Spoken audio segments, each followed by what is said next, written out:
Hello students, कैसे हैं आप लोग। होप कि आप लोग अच्छे होंगे। कोविड में प्लीज़ सेफ रहिए और कहीं घर से बाहर निकले तो मास्क पहन के निकलिए। और जितने भी 18+ हैं, होप कि आपके यहाँ के वैक्सीनेशन शुरू हो गया होगा। अगर वैक्सीनेशन शुरू हो गया, प्लीज़ जाके वैक्सीन ले लीजिए, स्लॉट बुक कीजिए, वैक्सीन ले लीजिए। अगर नहीं अभी शुरू हुआ है तो वेट कीजिए। आपके यहाँ जैसे ही आता है वैक्सीन, प्लीज़ आप स्लॉट बुक करके वैक्सीन लीजिए, ठीक है। तो चलिए, जैसा कि मेरा क्वेश्चन सेशन चल रहा था, तो मैंने अभी तक 30 क्वेश्चंस अराउंड गेट का सॉल्व कर चुका हूँ। अब सॉरी भाई, अब अपने को सॉल्व करना है नेक्स्ट। हमने कहा था 90 क्वेश्चन मैं कराने वाला हूँ, तो टोटल हमको 60 क्वेश्चन और सॉल्व करना है। तो नेक्स्ट 10 क्वेश्चन मैं सॉल्व करने वाला हूँ। तो आप लोग एकदम अच्छे से देखिएगा मैं किस तरीके से सॉल्व करता हूँ। राइट, चलिए क्वेश्चन देखिएगा। In the figure the value of the resistance are in ohms. और सर्किट दिया हुआ है 100 volt, 10 ohm R resistance current दिया हुआ है। अब आपको निकालना है यहाँ से कि ये जो आर का वैल्यू है ये है क्या। अब देखिए, इसका बहुत सारे मेथड है। या तो आप क्या करें कि इसको पैरेलल में ऐड करें और फिर इसको सीरीज में ऐड करके यहाँ से टोटल करंट निकालें और फिर करंट डिवाइडर रूल करके ये 2 एम्पियर निकालें। लेकिन यहाँ पे इक्वेशन बहुत बड़ा बन जाएगा और मेरे पास समय तो बहुत कम है। दूसरा चीज़ क्या कर सकते हैं, यहाँ पे आप मेश एनालिसिस लगा लीजिए। लेकिन फिर क्या होगा, मेश एनालिसिस लगाएंगे, ऑब्वियसली बात है 2 इक्वेशंस बनेंगे, 2 इक्वेशन सॉल्व करेंगे। हेंस फिर आप कहेंगे सर ये तो और लेंदी हो गया, मतलब कि लेंदी है, हमें इक्वेशन सॉल्व करना पड़ेगा। तो हम तीसरा मेथड लगाएंगे, नोडल एनालिसिस। चुटकियों में आंसर आ जाएगा। देखिए, एक नोड कंसिडर कीजिए यहाँ पे ए, तो लिखिए एट नोड ए। ए के नोड पे ही हमें लगाना है। यहाँ पे केसीएल लगाइए, यहाँ से वोल्टेज आपका आ जाएगा, नोड वोल्टेज आ जाएगा। जब नोड वोल्टेज आप यहाँ पे आ गया तो ऑब्वियस सी बात है आप यहाँ से रेजिस्टेंस निकालेंगे क्योंकि आपको करंट मालूम है। चलिए देखते हैं। तो नोडल वोल्टेज के लिए हम इसको मानते हैं इनकमिंग करंट, ये आउटगोइंग करंट और ये भी आउटगोइंग करंट। तो इनकमिंग करंट क्या हो जाएगा, 100 माइनस यहाँ का वोल्टेज VA है, तो 100 minus VA upon 10 is equal to VA upon 10 plus 2। VA upon 10 plus 2 क्या है, यहाँ पे करंट है। अब यहाँ से देखिए 100 अपॉन 10 क्या हो जाएगा आपका, 10 minus VA upon 10 is equal to VA upon 10 plus 2 को इधर लाइए, VA अपॉन 10 को उधर लाइए, तो यहाँ से आ जाएगा 8 equal to VA upon 10 into 2, क्योंकि VA upon 10 plus VA upon 10 यही होगा। 2 से 10 गया 5, तो VA यहाँ से आ गया आपका 40 वोल्ट, ठीक है। VA यहाँ से आ गया 40 वोल्ट। और जब VA मालूम चल गया तो क्या ये हम नहीं निकाल सकते, यहाँ का करंट कितना दिया है, VA by R is equal to 2। तो यहाँ से R क्या आ गया, VA बाई 2। VA कितना है 40 अपॉन 2 इज इक्वल टू 20 ओम। यही निकालना है R की वैल्यू, जो कि मेरी आई 20 ओम, ठीक है। तो इस तरह के अच्छे अच्छे क्वेश्चन पूछे जाते हैं, राइट। चलिए नेक्स्ट क्वेश्चन देखते हैं। तो स्टूडेंट ये वाला क्वेश्चन देखिएगा। आपका फिगर दिया हुआ है, इन फिगर दो फिगर दिया हुआ है, एक डेल्टा एक स्टार, ठीक है। एक डेल्टा दिया हुआ है, एक स्टार दिया हुआ है। तो इसमें ये है कि भाई in figure RA RB and RCR, RA की वैल्यू दी है, RB की वैल्यू दी है, RC की वैल्यू दी है 20 ohm, 10 ohm and 10 ohm. Resistance R1 R2 R3 in ohm of an equivalent star connection. मतलब कि हमें डेल्टा टू स्टार ट्रांसफॉर्मेशन करना है। और हमने अपने पहले लेक्चर में पढ़ा हुआ है, जब मैंने प्रीवियस लेक्चर जो पढ़ाया था, जहाँ पे थ्योरी पढ़ाया था, तो मैंने स्टार टू डेल्टा कन्वर्सेशन, मतलब कि स्टार टू डेल्टा और डेल्टा टू स्टार कन्वर्सेशन मैंने पढ़ाया था। अच्छे तरीके से आपको फॉर्मूला भी याद कराया था, ठीक है। और वहाँ पे स्टेटमेंट भी बहुत सारी चीज़ लिखाई थी, तो आप जाकर वहाँ पर रेफर कर सकते हैं। मैं आई बटन में उसका लिंक डाल दूंगा। तो फिलहाल इसको सॉल्व करते हैं। तो ऑब्वियस ही बात है, अब देखिए R1 की वैल्यू निकालनी है, RA RB RC दी है। अच्छा, ये R1 आपको किधर लग रहा है, ये RB RC के बीच लग रहा है R1। अगर ऐसा लग रहा है तो R1 की वैल्यू मैंने बताया था क्या होना चाहिए कि RB और RC के बीच है। अगर RB और RC के बीच है, राइट, अगर RB और RC के बीच है तो RB इंटू RC, जिसके बीच रहेगा उसका product RB into RC upon total resistance RA plus RB plus RC, RA plus RB plus RC। इसका वैल्यू क्या आ जाएगा, जरा निकालिए। तो RB कितना दिया है और RC कितना दिया है, RB और RC 10 10 दिया है, 10 इंटू 10 अपॉन RA कितना दिया है 20 प्लस RB 10 है प्लस RC 10 है, ये आ जाएगा 100 अपॉन 20 10 30 30 10 40, यानी आ जाएगा 2.5 ओम। R1 की वैल्यू 2.5 ओम आएगी। नाउ R2 की वैल्यू देखते हैं। R2 की वैल्यू यहाँ पे क्या आएगी, R2 किसके बीच में है, RC और RA के बीच है। RC और RA के बीच कोई दिक्कत है क्या, कोई दिक्कत है क्या, कोई दिक्कत नहीं। RC RA के बीच है तो प्रोडक्ट लिख लीजिए ना, RC into RA upon RA plus RB plus R C, right. अगर ऐसा है R C into R A, R C क्या है 10, आर ए क्या है 20, तो 10 इंटू 20/20 +10 क्या आ जाएगा 200 अपॉन 20 + 10 30, 30 + 10 40, तो ये आ जाएगा आपका 5, ये आ जाएगा आपका 5 ओम। लास्ट क्या बचा, लास्ट मेरा क्या R3 बचा। अगर R3 बचा तो R3 को हम क्या लिख सकते हैं, किसके किसके पीछे, RB और RA के, तो RB into RA upon RA plus RB plus RC, ठीक है, यही बताया था हम फॉर्मूला। चलिए 22.5 आया था, इसको हम थोड़ा रफ कर दें क्योंकि यहाँ पे नीचे हमें लिखना है। अब ध्यान से देखिए, RB कितना है 10, RA कितना है 20, तो यहाँ से आ जाएगा 10 इंटू 20 अपॉन 20 प्लस 10 यहाँ आ जाएगा 200/40, अगेन ये क्या हो जाएगा 5। तो मेरा R1 R2 की R3 की वैल्यू क्या आ गई, R1 की वैल्यू मेरी आई ऑब्वियसली बात है 2.5, ठीक है, नो डाउट 2.5 आई है। R2 की वैल्यू मेरी आई है 5 ओम जो हमने यहाँ पे निकाला है। सिमिलरली R3 की वैल्यू भी आई यहाँ से 5 ओम जो कि हमने यहाँ से निकाला है। तो R1 R2 R3 की इस तरीके से हम डेल्टा टू स्टार ट्रांसफॉर्मेशन से वैल्यू ला सकते हैं, जो कि मैंने आपको बताया हुआ है, राइट। चलिए नेक्स्ट क्वेश्चन करते हैं। सो स्टूडेंट, ये वाला क्वेश्चन देखिएगा, RMS value of a current in a wire. इसमें दिया है एक वायर है in which carries a DC current of 10 ampere. इसमें एक डीसी करंट 10 एम्पियर का फ्लो कर रहा है and a sinusoidal alternating current of peak value of 20 ampere. और एक साइनसोइडल करंट है 20 sin omega t, let us suppose है, ठीक है। एक करंट ये फ्लो कर रहा है I2t और एक करंट ये फ्लो कर रहा है I1t, जो कि ये कांस्टेंट है। ये करंट कैसा है, ये कांस्टेंट है, ये I1t है,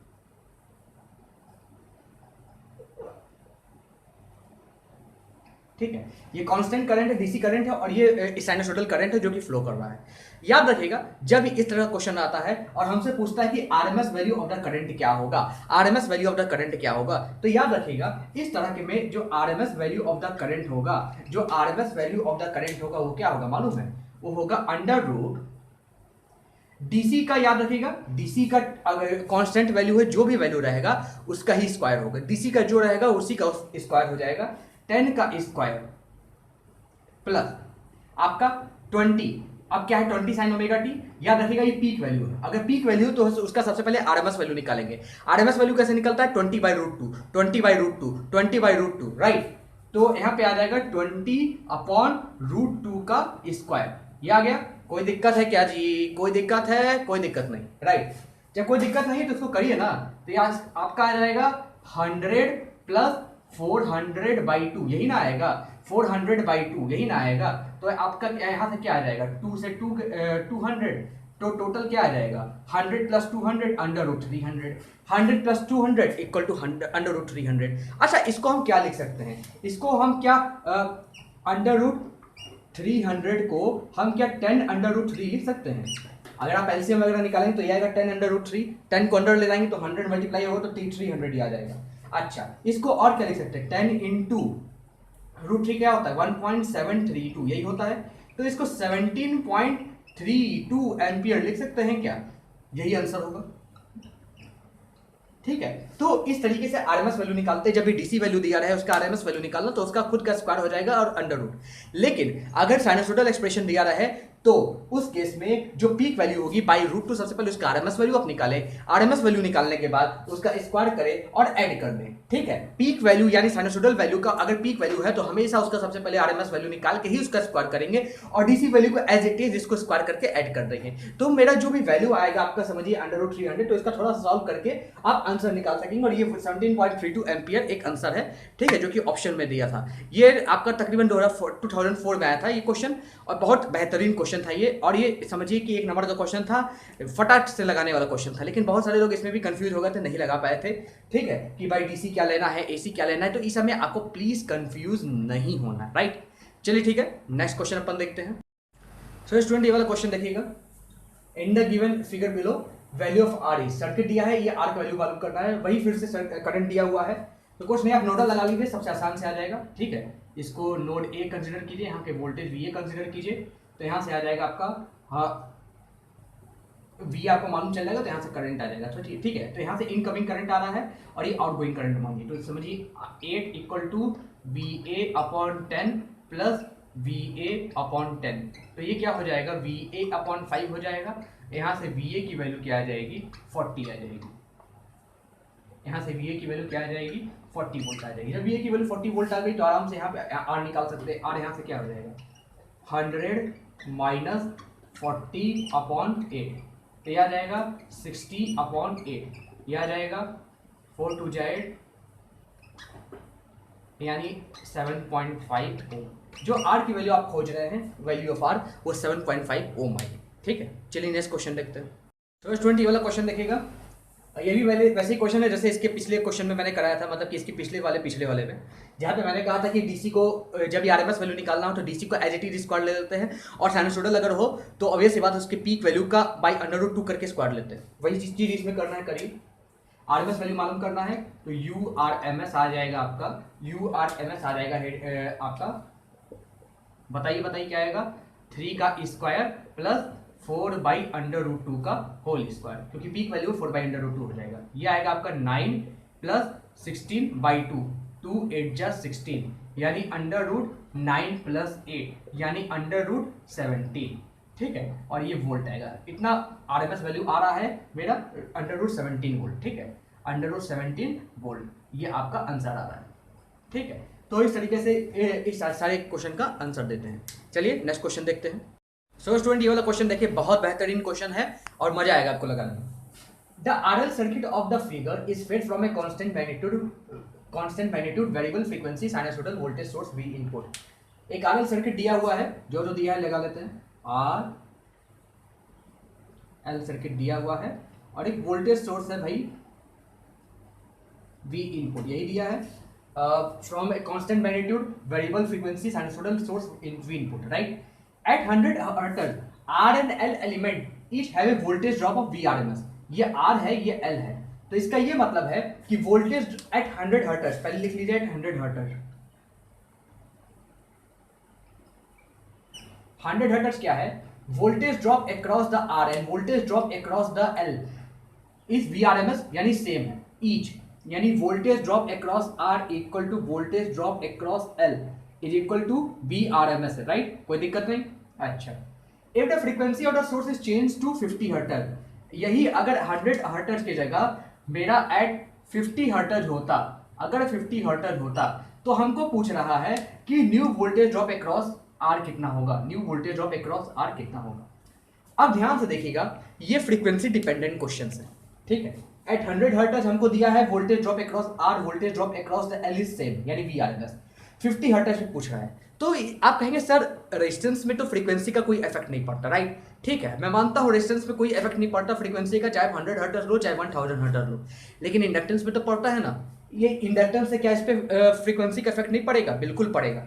जब पड़ेगा तो इसके अक्रॉस फ्रीक्वेंसी चेंज होगी, ऑब्वियस सी बात है कि फ्रीक्वेंसी बढ़ेगी तो मेरा जो इंडक्टेंस की वैल्यू है, जो कैपेसिटिव, जैसे कैपेसिटिव रिएक्टेंस होता है वैसे इंडक्टिव रिएक्टेंस होता है। इंडक्टिव रिएक्टेंस का जो वैल्यू है, जो मेरा एक्सएल की वैल्यू है, क्या होता है, J ओमेगा L होता है। ओमेगा जब बढ़ेगा तो एक्सएल भी तो बढ़ेगा ना, जब एक्सएल बढ़ेगा तो ड्रॉप भी तो बढ़ेगा ना, मतलब कि अगर मेरा फ्रीक्वेंसी इंक्रीज करता है फ्रॉम पार्टिकुलर, लेटर सपोज कि 100 हर्ट्ज से 150 हर्ट्ज बोलता, तो यहाँ पे मेरा क्या है, रिएक्टेंस, यानी जो इंडक्टिव रिएक्टेंस है एक्सएल है, वो क्या कर जाता है, इंक्रीज कर जाता। लेकिन अगर यहाँ पे लो फ्रीक्वेंसी पे बात करता है तो वहां पे क्या होता है कि मेरा जो रिएक्टेंस की वैल्यू है, ये रिएक्टेंस की वैल्यू है, अब ये कम हो जाती है। अब आप कहोगे सर ये रिएक्टेंस की वैल्यू कम होने या ज्यादा होने से क्या फर्क पड़ता है, तो मैं बता दूं, ड्रॉप क्या होता है, किसी भी रेजिस्टेंस या इंडक्टेंस के क्रॉस ड्रॉप क्या होता है।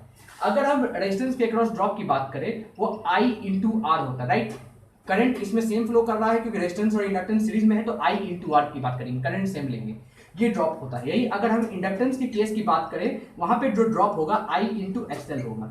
अब चूंकि जब हम फ्रीक्वेंसी 100 हर्ट्ज से 50 हर्ट्ज पे ले जा रहे हैं, 100 हर्ट्ज से 50 हर्ट्ज पर ले जा रहे हैं, तो उस केस में क्या होगा, ये एक्सएल कम होगा। जब एक्सएल कम होगा, hence voltage drop across inductance कम होगा। जब वोल्टेज ड्रॉप अक्रॉस इंडक्टेंस कम होगा तो रेजिस्टेंस के अक्रॉस वोल्टेज ड्रॉप बढ़ जाएगा, क्योंकि हमें ऑन द होल हमें जो वोल्टेज जो वी इनपुट है कांस्टेंट रखना है। कभी कांस्टेंट होगा, अगर इसके क्रॉस वोल्टेज ड्रॉप कम होता है तो इसके क्रॉस वोल्टेज ड्रॉप ज्यादा होना पड़ेगा, तभी ये वी इनपुट मेरा केवीएल सेटिस्फाई करेगा। केवीएल कब सेटिस्फाई करता है, जब on the whole total amount of voltage, total sum of voltage ये जीरो रहे, राइट। तभी मेरा क्या हो जाता है, तभी मेरा आप कह सकते हैं कि मेरा केवीएल सेटिस्फाई करेगा। तभी इसलिए मैं कह रहा हूं कि अगर मान लीजिए इंडक्टिव रिएक्टेंस बढ़ता है तो voltage drop across the inductive reactance ये बढ़ जाएगा। अगर यही फ्रीक्वेंसी अगर कम होती है तो ऑब्वियस सी बात है एक्सएल की वैल्यू बहुत घट जाएगी। जब घट जाएगी तो वोल्टेज ड्रॉप भी घट जाएगा, क्योंकि voltage drop on the and is directly proportional to the XL. ठीक है, इतना समझ में आता है। चलिए आगे की बात करते हैं। ऊपर का क्वेश्चन मिटा देते, ऊपर का क्वेश्चन आपने अच्छे से पढ़ लिया, ठीक है, ऑप्शन रहने देते हैं।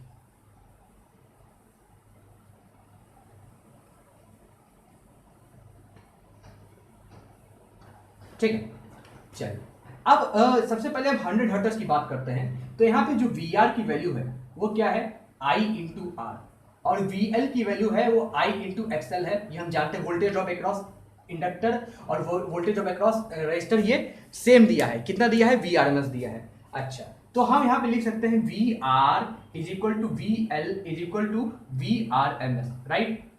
कोई दिक्कत नहीं, इतना एकदम हम लिख सकते हैं बिंदास। अच्छा चलिए, अगर हम इतना लिख सकते हैं तो अब हम आगे लिखते हैं। अब हम आगे क्या लिख सकते हैं, जरा सोचिए हम आगे क्या लिख सकते हैं। ठीक है, अब हम आगे क्या लिख, सबसे पहले हम आई कैलकुलेट करते हैं। करंट यहाँ पे क्या आएगा, करंट यहाँ पे आएगा V input upon R square plus XL square, यही आएगा।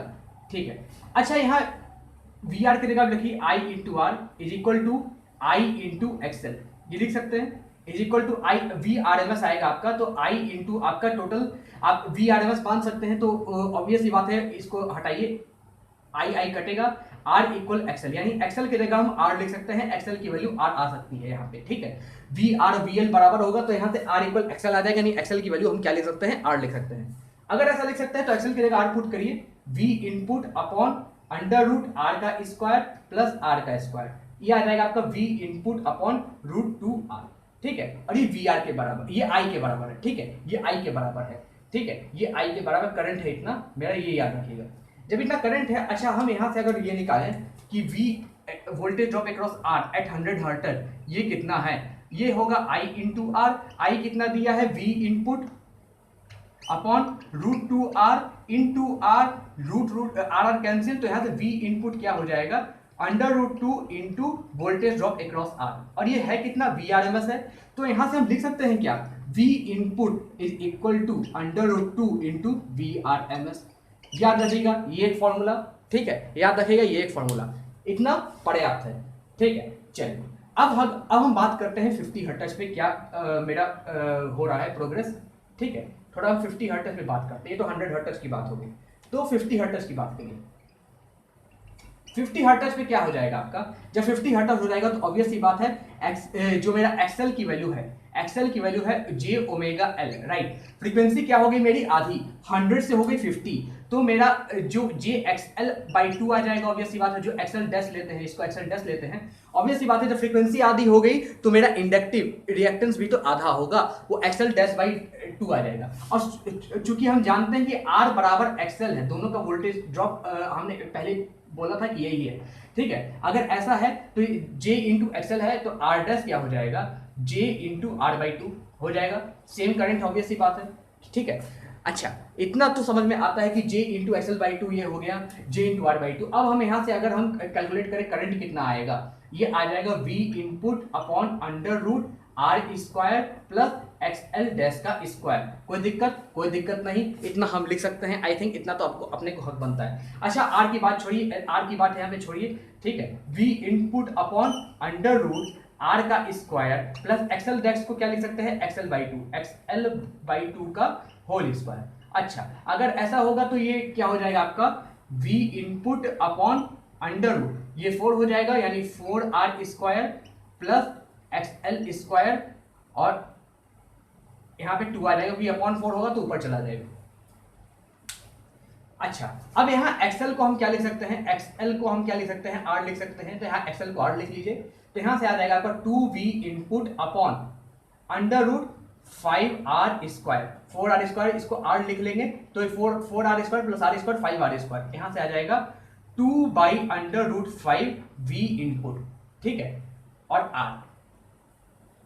ठीक है, अब v इनपुट क्या आया है, अंडर रूट 2 ये आया अंडर रूट 2 VRMS, राइट। तो यहां से लिख सकते हैं 2/√5 इंटू आर, 2/√5 इंटू आर, और यहां पे क्या लिख सकते हैं इंटू √2 VRMS, इंटू √2 VRMS, ठीक है। 2√2/√5 बाई आर इंटू VRMS, ठीक है।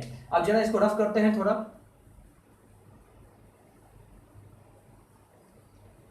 2√2 को क्या लिख सकते हैं √8, टोटल हम लिख देंगे √8 upon 5 into VRMS upon R, यही आएगा।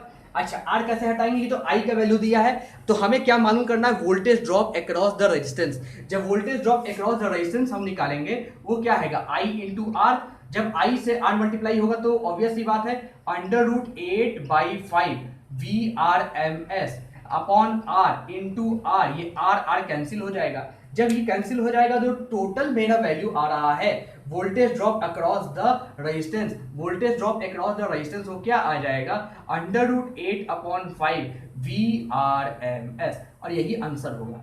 कोई आंसर ऑप्शन दिख रहा है, बिल्कुल ये वाला ऑप्शन दिख रहा है, तो ये वाला ऑप्शन होगा, ठीक है। तो इस तरह के क्वेश्चन को ऐसे सॉल्व करते हैं, थोड़ा पेशेंस रखना पड़ता है और जैसे जैसे बोला है वैसे वैसे करना पड़ता है, ठीक है। और ध्यान से देखिएगा यहाँ पे जो फ्रीक्वेंसी डिपेंडेंट क्वांटिटी है यानी रिएक्टेंस, उस इंडक्टिव रिएक्टेंस उसको थोड़ा अच्छे से हैंडल करना है, तभी जाके इस तरह के सॉल्यूशंस आपको मिल जाएंगे, राइट। तो इस तरह के अच्छे से करिएगा, कोई चीज ना समझ में आए तो आप मेरे को कमेंट कीजिएगा, मैं बताऊंगा, ठीक है। चलिए नेक्स्ट क्वेश्चन करते हैं।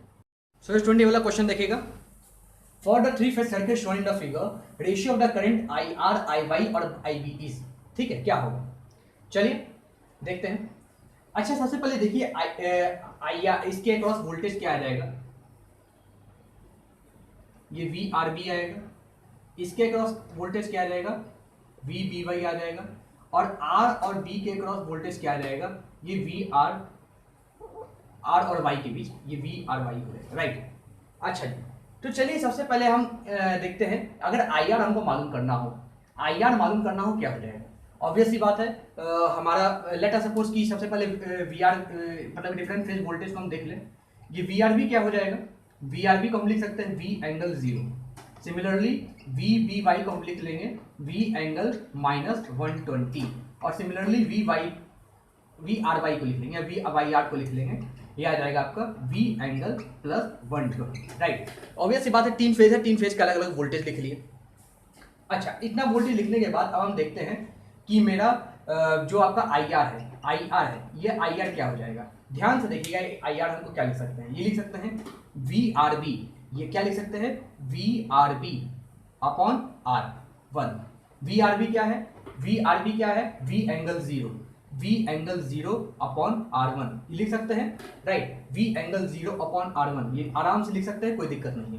सिमिलरली अगर हम IY की बात कर ले, IY को हम क्या लिख लेंगे, IY को हम क्या लिख लेंगे VYB अपॉन R2, ठीक है, VYB upon R2, VYB upon R2, यही लिख लेंगे, ठीक है। VYB क्या दिया है, VYB V∠−120 दिया है, VBY है, तो VYB क्या हो जाएगा -V∠−120 अपॉन R2, ठीक है। तो यहां से हम लिख लेंगे, तो ये आपका आ जाएगा V∠+120 अपॉन R2, ठीक है। ये R आया, IY आया। अब हमको क्या निकालना है, IB यहां से हम निकाल सकते हैं क्या, इसको थोड़ा रफ करें, बताते हैं कैसे निकालते हैं।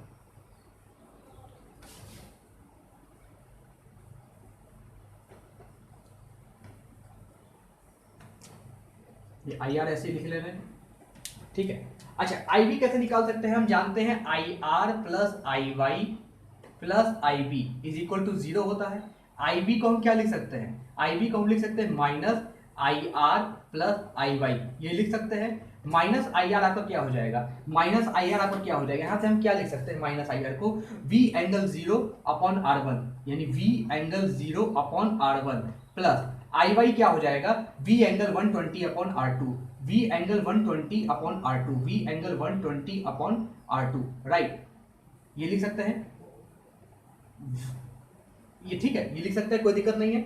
अब यहाँ से हम अगर लेट अस सपोज मान लेते हैं कि R1 और R2 दोनों सेम होते हैं, R1 R2 दोनों सेम होते हैं, तो आराम से यहाँ से मेरा क्या आ जाएगा, सबसे पहले R1 R2 सेम हम कर लेते हैं यहाँ पे, ठीक है। इसको थोड़ा रफ कर देते हैं, यहाँ पे जगह नहीं है तो रफ करना पड़ेगा। तो यहाँ से क्या आ जाएगा R1 इक्वल टू R2 हम डाल देते हैं R, ठीक है। अब यहाँ पे क्या आ जाएगा -1/r, ये आ जाएगा v एंगल 0 यानी v plus v cos 120 plus J V sine 120, ठीक है। अच्छा, अब इसको हम क्या लिख सकते हैं, -1/r into V plus v cos 120 क्या हो जाएगा, cos 90 प्लस 30 यानी माइनस साइन 30, क्योंकि cos सेकंड क्वाड्रेंट में माइनस होता है, तो यहां से आ जाएगा आपका -v sine 30 plus J V sine 120 यानी साइन 90 प्लस 30 cos 30, ठीक है। अच्छा, अगर ऐसा आ गया तो हम यहां से क्या लिख सकते हैं, थोड़ा सा वैल्यू रख लीजिए आप लोग, 1/r into v minus sign 30 क्या हो जाएगा, v/2 1/2 यानी v/2 प्लस j √3 v/2, तो यहां से v माइनस v/2 आ जाएगा, तो यहां से आ जाएगा -1/r v plus v/2 plus j √3/2 into v, ठीक है। ये अगर यहां से आ गया तो सिंपल सी बात है, अब आपका यहां से आ गया, क्या आ गया, यहां से देखिए, इसको अगर हम समझिए कि हम इसमें पोलर फॉर्म में लिखते हैं, पोलर फॉर्म में लिखते हैं तो क्या आएगा, कैलकुलेटर से थोड़ा कैलकुलेट करें, 1/2 प्लस j √3/2, इसका अगर हम पोलर फॉर्म लिखते हैं तो क्या आएगा, लिखिए 0.5 प्लस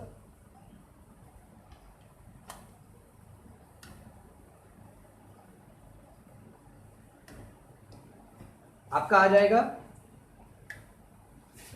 ये चीज यहां पे लिखिए, आपका आ जाएगा -1/r इंटू वी इंटू 1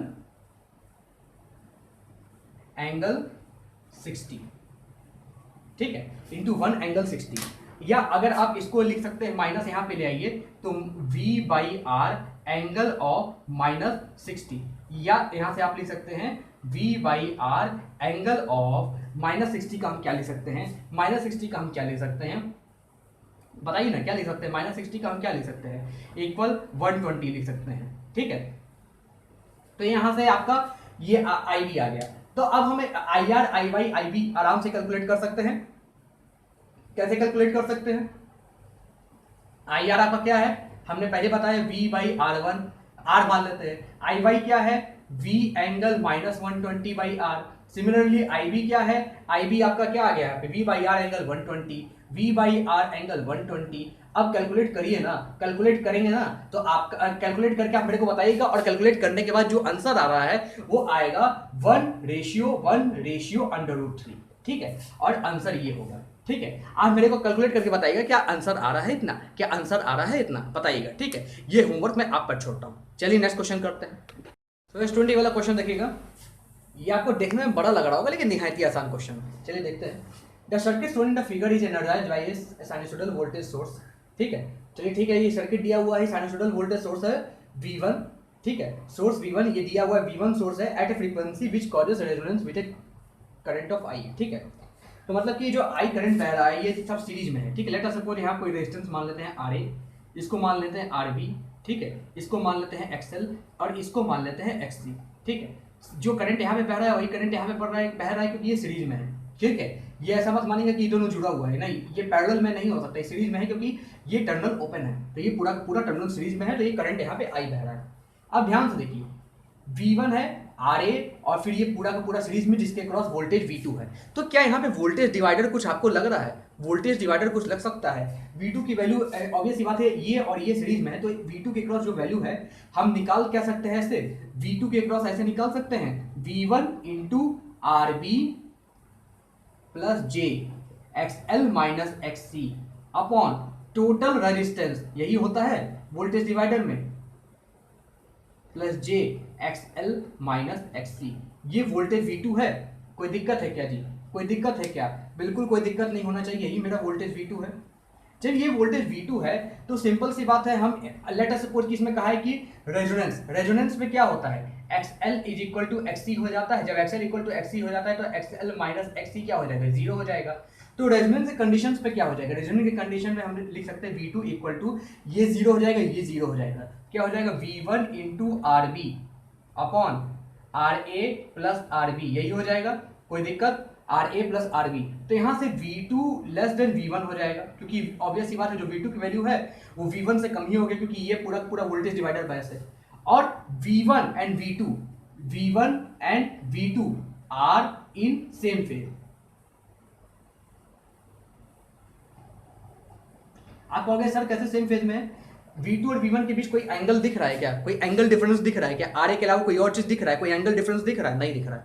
तो V1 V2 सेम फेज में है, मतलब कि अब इसमें से कौन कौन ऑप्शन गलत हो सकता है? ये गलत हो सकता है और ये गलत हो सकता है, क्योंकि यहाँ पे V1 V2 सेम फेज में नहीं है, सिर्फ यहाँ या तो यहाँ पे है या तो यहाँ पे V1 V2 सेम फेज में है। अब हमें कैलकुलेट करना है कि सही कौन सा है और गलत कौन सा है, ठीक है।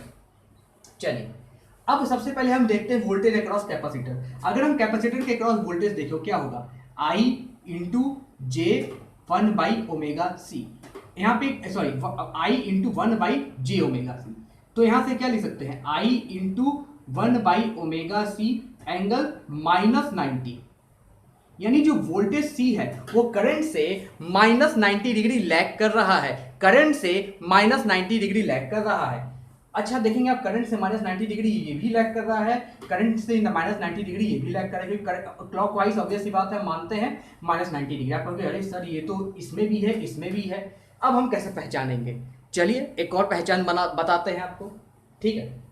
अच्छा एक और पहचान कैसे बताएं? ये VC समझ में आ गया आपको, ये समझ में आ गया। अच्छा अब देखिए यहाँ पे देखिए करंट जो है V1 V2 से 90 डिग्री लैग कर रहा है, जबकि जबकि अगर हम एक्चुअल करंट की बात करें, जो यहाँ पे करंट है, ऑब्वियस सी बात है करंट यहाँ इस पूरे सर्किट में फ्लो हो रहा है, और जब XL माइनस XC है तो जो मेरा सर्किट है वो रेजिस्टिव सर्किट होगा। क्या होगा? Resistive circuit. और जब मेरा रेजिस्टिव सर्किट होता है, जब मेरा रेजोनेंस में होता है कंडीशन में, XL और इक्वल टू XC होता है, यानी voltage drop across the inductance equal to the voltage drop across the capacitance. जब मैं रेजोनेंस पढ़ाऊंगा तो समझ में आ जाएगा आपको, लेकिन बस इतना जान लीजिए रेजोनेंस कंडीशन में इंडक्टेंस और कैपेसिटेंस नहीं रह जाता है, सिर्फ और सिर्फ मेरा प्योर रेजिस्टेंस रह जाता है। जब प्योर रेजिस्टेंस रह जाएगा तो क्या मेरा वोल्टेज और करंट सेम फेज में नहीं होगा? क्या वोल्टेज और करंट सेम फेज में नहीं होगा? बताइए ना, क्या वोल्टेज और करंट सेम फेज में नहीं होगा? बिल्कुल होगा। जब रेजोनेंस कंडीशन आ जाएगी तो मेरा वोल्टेज और करंट सेम फेज में होगा, तो ये गलत हो जाएगा क्योंकि ये वोल्टेज और करंट डिफरेंट फेज में है, जबकि यहां पे वोल्टेज और करंट आप देखेंगे सेम फेज में है। तो फेजर डायग्राम जो हमें यहां पे कैलकुलेट करना था कि वोल्टेज और करंट सेम फेज में है कि नहीं, V1 V2 क्या होगा, VC क्या होगा, तो ये पूर्णतः सही साबित होता है और यही इसका फेजर डायग्राम होगा, राइट। तो इस तरीके से हम क्वेश्चन सॉल्व करते हैं। चलिए नेक्स्ट क्वेश्चन देखते हैं। फर्स्ट 20 वाला क्वेश्चन देखिएगा, an energy meter connected to an emergent heater resistive, मतलब कि जो हीटर है, हीटर का जो वायर है वो रेजिस्टिव इन नेचर है, ऑपरेटिंग ऑन एन AC 230 मतलब कि energy meter connected to an emergent heater operating on an AC 230 volt 50 hertz AC single phase source reach 2.3 unit kilowatt hour. मतलब कि जब एनर्जी मीटर हम एक हीटर पर लगाते हैं, इमर्जेंट हीटर के, जो कि रेजिस्टिव होता है, ठीक है, तो उसके क्रॉस जब हम लगाते हैं तो कितना पावर मेजर करता है? जब 230 वोल्ट सप्लाई लगी होती है, तो RMS सप्लाई लगी होती है 230 वोल्ट, तो कितना मेजर करता है? जो पावर ये मेजर करता है 2.3 यूनिट, यूनिट मतलब किलोवाट आवर होता है, 2.3 किलोवाट आवर। अच्छा, और ये 1 आवर में, इन 1 आवर। जब 1 आवर में है तो ऑब्वियस सी बात है, हम यहाँ से क्या कैलकुलेट कर सकते हैं? हम यहाँ से कैलकुलेट कर सकते हैं पावर। ये दिया है एनर्जी, ये एनर्जी दिया है, ठीक है, एनर्जी 2.3 किलोवाट आवर है इन 1 आवर। तो पावर ऑफ द हीटर क्या हो जाएगा? जो पावर होगा 2.3 अपॉन 1, ये हो जाएगा 2.3 किलोवाट। ये मेरा पावर ऑफ द हीटर है। अच्छा ठीक है, RMS इस वैल्यू दिया है, पावर दिया है, तो यहाँ से R आ जाएगा, क्योंकि होता है VRMS का स्क्वायर अपॉन R, यहां से R आ जाएगा, तो यहां से R क्या हो जाएगा? VRMS का स्क्वायर अपॉन पावर। तो VRMS कितना है? 230 का square upon 2.3 into 10 to the power 3, ये किलोवाट है, ठीक है। अच्छा इसको हम क्या लिख सकते हैं? 230 का स्क्वायर अपॉन, इसको हम ध्यान से देखिए, 230 इंटू 10 लिख सकते हैं। अगर ऐसा तो ये 230 ये कैंसिल हो जाएगा, 230 बाई 10 क्या आ जाएगा? 23 ओम। यानी जो रेजिस्टेंस की वैल्यू है, रेजिस्टिव वायर की वैल्यू है, वो है आपकी 23 ओम। लेकिन यहीं पे क्वेश्चन खत्म नहीं होता है। The heater is remove from the supply, इस सप्लाई से रिमूव कर दिया गया हीटर को, and now connected to a 400 volt peak to peak square wave source, ठीक है। Peak to peak square wave source का ये मतलब होता है कि ये स्क्वायर वेव है, ठीक है। लेट अस सपोज ये कोई स्क्वायर वेव है, ये वेवफॉर्म है। पीक टू पीक मतलब ये आपका हो गया फ्रॉम हियर टू ईयर, ये पीक टू पीक हो, ये कितना है 400 वोल्ट, यानी ये यहाँ पे कितना हो जाएगा प्लस 200 वोल्ट, ये वोल्ट और ये ओमेगा टी, ठीक है, और ये कितना हो जाएगा माइनस 200 वोल्ट, माइनस 200 वोल्ट, ठीक है, प्लस 200 माइनस 200, याद रखिएगा, ठीक है। अच्छा, अब ध्यान से देखिए कि and now connected to 400 volt peak to peak square wave source of 150 hertz, right, the power in kilowatt dissipated by the heater will be, यहां पे जब 400 volt peak to peak voltage supply लगा है तो इस केस में power heater कितना power absorb करेगा, यही पूछ रहा है ना, कितना डिसिपेट करेगा, एब्जॉर्ब करेगा, रेजिस्टिव है तो ऑब्वियस सी बात है डिसिपेट ही करेगा, कितना डिसिपेट करेगा, तो ऑब्वियस सी बात है सबसे पहले यहाँ पे पावर निकाल लीजिए। पावर कैसे मालूम चलेगा, आरएमएस वैल्यू क्या होता है भाई, पावर कैसे मालूम चलेगा, पावर हमको ऐसे ही मालूम चलेगा, वी आई आपका क्या हो जाता है, पावर क्या हो जाता है, वी आई होता है, ठीक है, वी आई होता है पावर, कोई दिक्कत नहीं है। तो आराम से हम यहाँ से सबसे पहले यहाँ पे क्या लिख सकते हैं, सबसे पहले ध्यान से देखिए, वोल्टेज यहाँ पे क्या है 200, वोल्टेज यहाँ पे क्या है 200, और ये टाइम आपका, ठीक है, तो यहाँ से हम लिख सकते हैं 1/t, ठीक है, 1/t क्या हो जाएगा आपका, पहले वोल्टेज निकाल देते हैं, वी आर एम एस निकाल देते हैं हम लोग, ये पूरा वेवफॉर्म दिया है, सबसे पहले यहाँ से हम क्या निकाल देते हैं वी आर एम एस, तो वी आर एम एस निकालेंगे तो वी आर एम एस क्या आ जाएगा, वी आर एम एस आ जाएगा 1 टाइम 0 से time v into D T, ये 1/2 यानी अंडर रूट, ठीक है, तो 1/t, अब इसको थोड़ा ब्रेक कीजिए, 0 से t/2, लेट अस सपोज ये t/2 है और ये t है, ठीक है, इसका आरएमएस वैल्यू निकालना आपको आना चाहिए, 0 से t/2 प्लस 200 है, ठीक है, 0 से t/2 प्लस 200, आरएमएस में स्क्वायर होता है v आरएमएस का square into D T plus t/2 से t में -200 का स्क्वायर इंटू डी टी, क्योंकि ये -200 है, राइट, कोई दिक्कत नहीं, इसको रिमूव कर दें तो 23 ओम याद रखिएगा, ठीक है, इसका आया था, इसको रिमूव करना कि यहां से हम सॉल्व कर सकें, ठीक है। अच्छा, इसको पूरा आप सॉल्व कीजिएगा तो आपका आएगा 200 वोल्ट, ये आएगा V R M S, solve करिएगा बताइएगा, वी आर एम एस पूरा सॉल्व कीजिएगा इंटीग्रेशन तो आपका आएगा 200 वोल्ट। अच्छा, वी आर एम एस आ गया 200 वोल्ट और आर मालूम है तो क्या पी नहीं मालूम हो जाएगा, वी आर एम एस का whole square upon R, V R M S कितना है 200 का स्क्वायर अपॉन 23, ठीक है, और ये कितना आएगा बताइए, ये कितना आएगा बताइए ना, कितना आएगा कैलकुलेट करके बताइए कितना आएगा, मैं भी कैलकुलेट करता हूं, तो ये आ जाएगा आपका 200 का स्क्वायर अपॉन 23, यानी 1739.13 वाट, 1739.13 वाट, या इसको हम लिख सकते हैं, इसको हम लिख सकते हैं 1.739 किलो वाट, ठीक है, या तो 1739.13 वाट या 1.739 किलो वाट, यही आंसर आएगा। देखा आपने कितना बड़ा क्वेश्चन था, कितना अच्छा सॉल्यूशन हो गया इसका, ठीक है। चलिए इसी तरह से क्वेश्चन सॉल्व करते हैं। चलिए लास्ट क्वेश्चन इस लेक्चर का देखते हैं।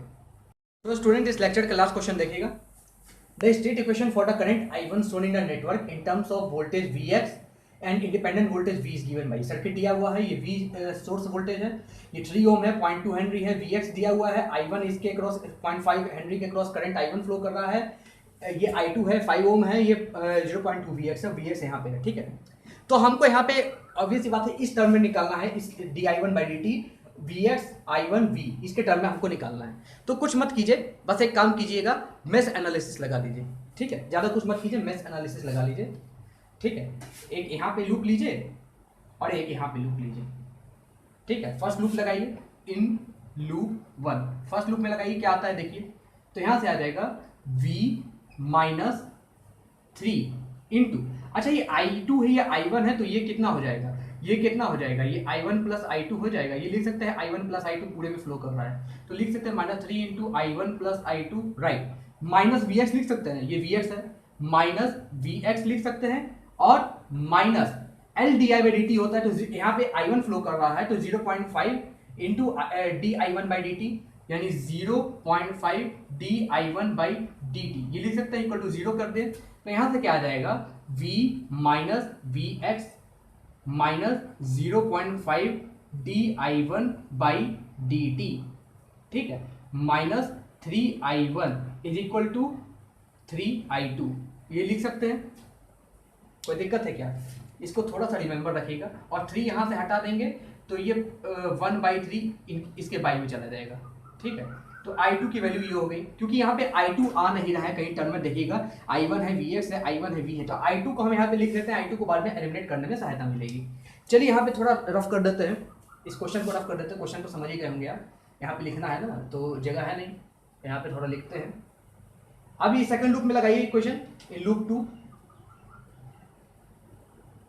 यहाँ पे इस लूप 2 में एक क्वेश्चन लगा रहे हैं, लूप 2 में इक्वेशन लगा रहे हैं, तो ध्यान देखिएगा, यहाँ से आएगा -0.5 di1 बाई dt, ठीक है, और ये आ जाएगा आपका, ठीक है, और ये आ जाएगा आपका कितना आ जाएगा, -5 इंटू i2 और plus 0.2 vx is equal to 0।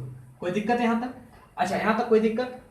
अच्छा, ध्यान से देखिए, ये i1 यहाँ पे फ्लो कर रहा है, हम इधर ऊपर जा रहे हैं, तो ये -0.5 di1 बाई dt होगा, लेकिन ये i1 आपका माइनस है तो ये प्लस हो जाएगा, ठीक है, क्योंकि i1 नीचे है, हम ऊपर जा रहे हैं, तो ऑब्वियस सी बात है ऊपर जाते हैं माइनस लेते हैं, लेकिन जब i1 का डायरेक्शन मैंने पहले बताया था बहुत सारे लेक्चर के पहले जब मैं थ्योरी पढ़ा रहा था कि अगर हमें ऊपर जाना है और करंट का डायरेक्शन नीचे है, तो ऑब्वियस सी बात है हम i1 के जगह यहाँ पे हम क्या लेते हैं, माइनस i1, तो ये माइनस बाहर निकलेगा तो ये आ जाएगा आपका पूरा प्लस i1 आपका यहाँ पे आ जाएगा आपका di1, राइट। जब ये आ जाएगा पूरी तरीके से, अच्छा यहाँ पे i2 की जगह हम क्या लिख सकते हैं, 0.5 di1 by dt plus 0.2 vx, ये बाई 5 में, और ये i2 के बराबर हो जाएगा क्या, i2 के बराबर, अच्छा इसमें हम क्या लिख सकते हैं, 1/3 v minus vx minus 0.5 di1 by dt और -3i1, ये बराबर हो गया। अब कुछ नहीं करना है, i2 को हटाइए और इन दोनों को बराबर कीजिए, सॉल्व कीजिए, आंसर आपका आएगा, ठीक है। अब मेरे को बताइए आंसर कितना आ रहा है, चलिए कैलकुलेट हम भी करते हैं, तो इसको थोड़ा रफ कर देते हैं, तब कैलकुलेट करें तो बेहतर रहेगा, ठीक है। अच्छा, इसको भी रफ कर देते हैं, सर्किट का कोई जरूरत नहीं है, सब कुछ बता ही चुके, खाली आंसर लाना है आपको, राइट। तो सॉल्व कीजिए, इसको कितना आएगा, 5 को अंदर ले जाइए, आ जाएगा 0.1 di1 by dt, right, plus 0.2 by 5 कितना आ जाएगा, 0.04 vx is equal to 0.33 v आएगा, ठीक, 1/3 यही आता है, माइनस 0.33 vx आएगा, माइनस 0.5/3 कितना आएगा, 0.67 di1 बाई dt और माइनस 3/3 i1 आ जाएगा। अब ध्यान से देखिए, 0.1 di1 बाई dt और इसको यहाँ पे लीजिए तो आएगा आपका 0.267 di1 बाई dt। कोशिश करिए कि जैसा यहाँ पे वैसे बनाए, ठीक है। फिर vx बनाना है तो इसको यहाँ पे लाइए तो आ जाएगा -0.04 आएगा, तो -0.37 vx, फिर i1 है, -i1 यहाँ पे रहेगा, आपका रहेगा -i1, ठीक है। अच्छा, -i1 रहेगा, उसके पश्चात क्या रहेगा, यहाँ पे v है, तो v है आपका यहाँ पे क्या आ जाएगा, प्लस 0.33 v, ठीक है। अब 0.267 को यहाँ से डिवाइड कर दीजिए, di1 अपॉन dt, क्योंकि di1 बाई dt यहाँ पे सिंगल है, यहाँ पे आ जाएगा -0.37 upon 0.26 vx minus 1/0.26 i1 plus 0.33 upon 0.267 इधर आएगा 0.267, ये आ जाएगा आपका v, ठीक है। तो इसको सॉल्व कीजिएगा और देखिएगा किसके बराबर आ रहा है, इसको सॉल्व कीजिएगा, ठीक है। आप यहाँ से अंदाजा लगा सकते हैं किसके बराबर आ रहा है, ठीक है, अपने आप अंदाजा लगा सकते हैं, तो देखेंगे कि a के बराबर आ रहा है, a के लगभग आ रहा है, माइनस माइनस प्लस ऐसा ही आ रहा है, सॉल्व करेंगे तो इतना आ जाएगा, कोई दिक्कत नहीं है, राइट। चलिए ठीक है, तो ये तो आज तक का सेशन था जो कि मैंने बताया और 10 क्वेश्चन आज कराएं, तो उम्मीद है कि आपको पसंद आया होगा और आप मेरे को फॉलो कर रहे हैं। अगर आप अभी तक न्यू सब्सक्राइबर नहीं, अगर आप अभी तक मेरे को चैनल को सब्सक्राइब नहीं किए हैं तो प्लीज़ जाके सबसे पहले मेरे चैनल को सब्सक्राइब कीजिए, लाइक कीजिए, शेयर कीजिए और सब्सक्राइब बटन के बगल में जो बेल आइकन बना है उसको जाके प्रेस कीजिए, जिससे आपको मेरे वीडियोज़ के रेगुलर नोटिफिकेशंस मिलते रहेंगे। मैं बहुत बेसिक से एकदम पढ़ा रहा हूँ और अभी गेट के क्वेश्चन सॉल्व करा रहा हूँ, ठीक है। तो प्लीज़ आप लोग जाके सबसे पहले मेरे चैनल को लाइक कीजिए, शेयर कीजिए, सब्सक्राइब कर दीजिएगा और बहुत बेहतरीन तरीके से पढ़ा रहा हूँ। अपने रिलेटिव्स को, अपने फ्रेंड्स को शेयर कर दीजिए, जिससे जिनको नेटवर्क नहीं आता है बेसिक से मेरे से अच्छे से पढ़ सकें।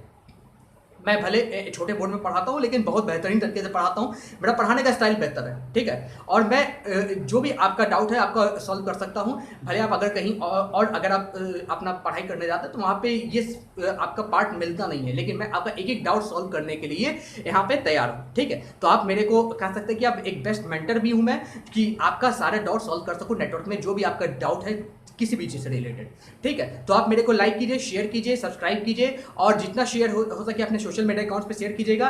इस वीडियो को देखिएगा, इस वीडियो को फॉरवर्ड कीजिएगा, जिससे और लोगों तक, आप जैसे अच्छे लोगों तक जाके ये वीडियो पहुंच सके, ठीक है? चलिए ठीक है, मैं ये सेशन यहीं पे एंड कर रहा हूँ। नेक्स्ट कल आऊँगा और वहाँ पे नेक्स्ट 10 क्वेश्चंस के बारे में मैं बात करूँगा, ठीक है? चलिए ठीक है, इस सेशन को यहीं पे एंड करते हैं। तब तक के लिए बहुत-बहुत धन्यवाद।